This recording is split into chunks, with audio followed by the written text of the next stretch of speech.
Good morning sa ating lahat, sa mga kapwa dyan. Good morning sa Luzon, Visayas, Mindanao. Hindi lang sa Luzon, Visayas, Mindanao, sa buong mundo, kasi international na tayo mga kapwa, mga sister. Ngayon, dito tayo ngayon sa crossing Libuna, Bukidnon, dito sa sagingan ni Bibot na aloe vera. Ito sa tumawag kasi sa akin kahapon na punta dito kasi nangailangan siya ng gamot ng triumviron, kasi yung ng saging niya wala naman nakikita na ibang sakit. Lang ito lang, ito lang, sigatuka lang ito sigatuka. Ito, pag hindi tumagapan ng triumviron, medyo paralyze ang niyan, yung bunga niyan, yung unod bunga. Ito yan, nagdilip sila. Dapat ito, nagdilip sila noong nakaraang linggo yata to. Dapat ito na-sprayan kagad ng triumviron. Kaya lang, nung pumunta ako dito, nasa hospital siya, hindi kami nakapag-usap, na dumaan pa ng mga 2 linggo bago siya nakatawag sa akin kasi nasa hospital siya. Sa ngayon, kahapon tumawag siya, nasa pala siya, nasa labas ng bansa.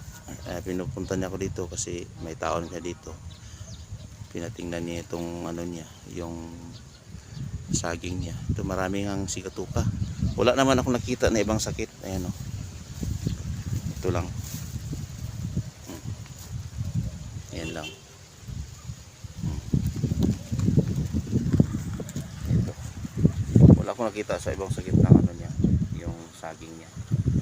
Lawak ng sagingan niya. Ayan, lawak. Yun dun sa likod. Tingnan niyo sa likod. Mayroon pa yung maliliit sa likod. Maraming area to. Lawak. Kaya kailangan talaga ito ma-spray ng triumviron para matanggal yung sigatuka. Kasi yung hindi pa nakaalam ng triumviron, i-search nyo lang sa YouTube, triumviron, kung sino-sino mga tao na gumamit. Walang taong gumamit na hindi nagsabi na maganda ang triumviron, kasi yun na nakatanggal ng lahat ng sakit ng saging nila, mga ka-sister, mga kabro. Yan. Yan. Yan. Ang lawak ng sagingan niya, isang ay Bibot aloe vera. Ito. Yan, dapat talaga nung panagapan to, nung medyo pamaliit, na-spray natin ng triumviron. Kasi ito na sila ngayon, ang lalaki na, malapit na ito magbuntis.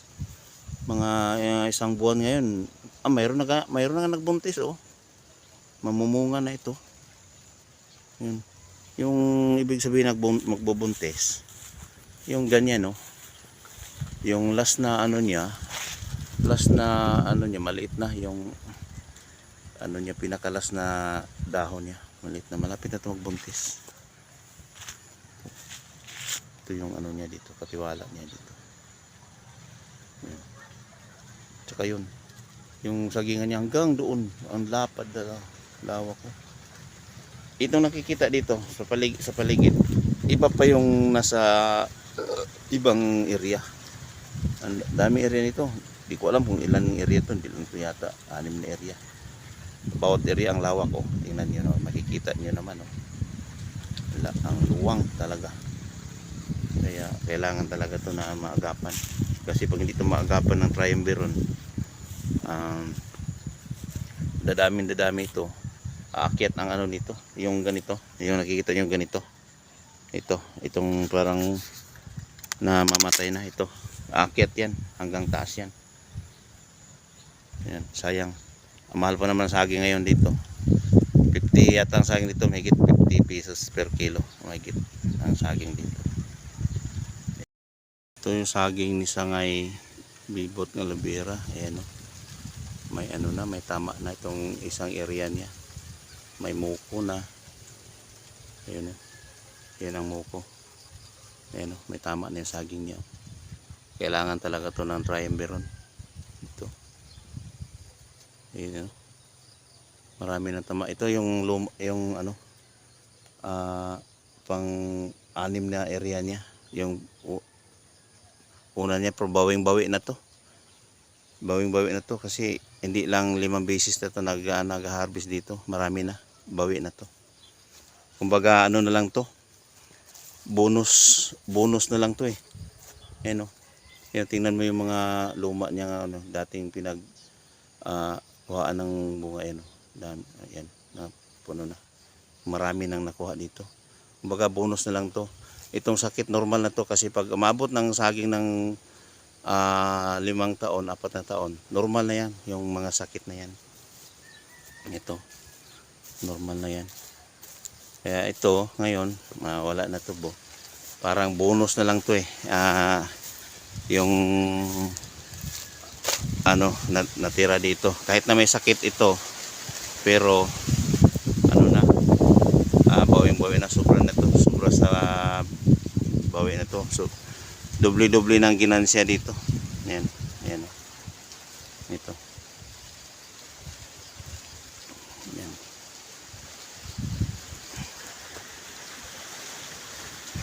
Ano na to, wala. Ano nito, parang tubong lugaw na lang to eh. Ayan, ganito eh. Ayan. Ayun yun, nakikita nyo na naninilaw. Yung ano na yun. May ano na, may muko na. Pero wala na yan. Sobra ng ano yan, ginansya na yan. Itong natitira dito, ginansya na to. Yung maliliit na yung buhig niya, oh. Tingnan niyo yung buhig niya, maliliit na. Nasa mga 10 kilos, 15 kilos na lang yata to eh, ang isang buhig eh. Ayan o. Pero dati ito na umabot to ng 30 kilos ang isang puno. Ito. Ayan. Abot ng 30 kilos yan. Ngayon nag-usap, tapos kami nag-usap baka sa Miyerkules makabigay siya ng pera or Sabado ba, kasi hinihintay ko pa yung si Colonel Ligutan na makabigay din para makakuha na ng panibagong stock doon sa Jinsan. Hindi basta-basta magpunta ng Jinsan. Pag yung kukunin mo 2 piraso lang, alkansi ka doon sa papasahe, mga kabro, mga kasister. Kasi mula dito sa Cagayan de Oro sa ano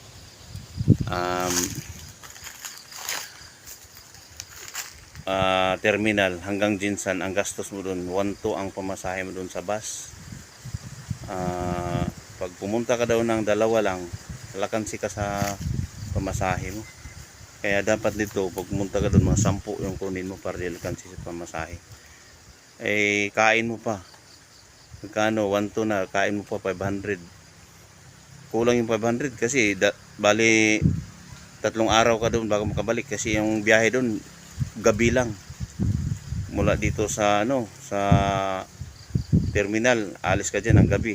Karating ka doon ano, alas 7 ng umaga.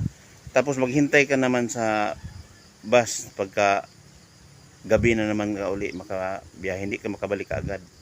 Kasi walang biyahe doon na araw na pupuntang Cagayan de Oro. Gabi yung ano nila. Gabi ang biyahe nila. Kaya lugi ka doon pag kunti lang. Dapat 10 piraso para hindi ka lugi sa pamasahe. Makag-abono ka ng pamasahe niyan pag doon ka. Labas tayo dito, seri. Ito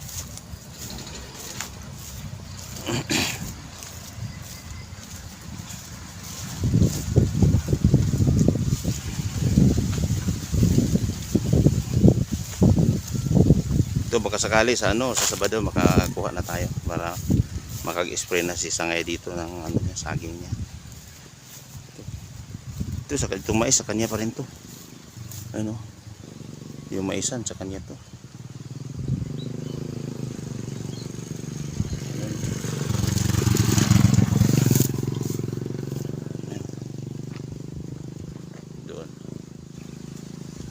ito yung kalsada na yan, pupunta na ito ng highway papuntang Camp Phillips.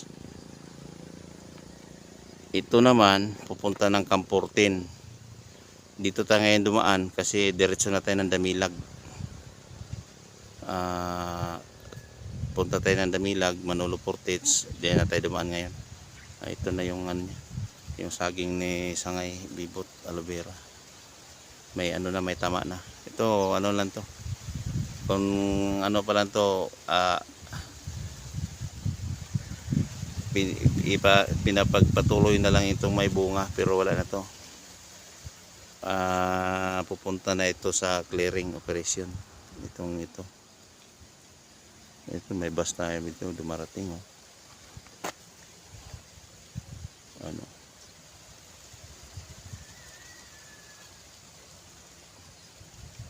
may dumadaan bus dito. Ano to, mga trabahante ng Del Monte to. Ano,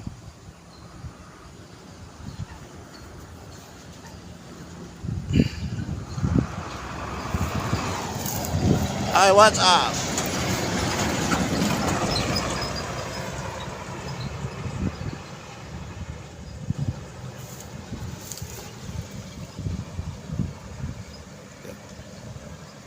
Okay mga kabro, mga kasister, dito na lang tayo.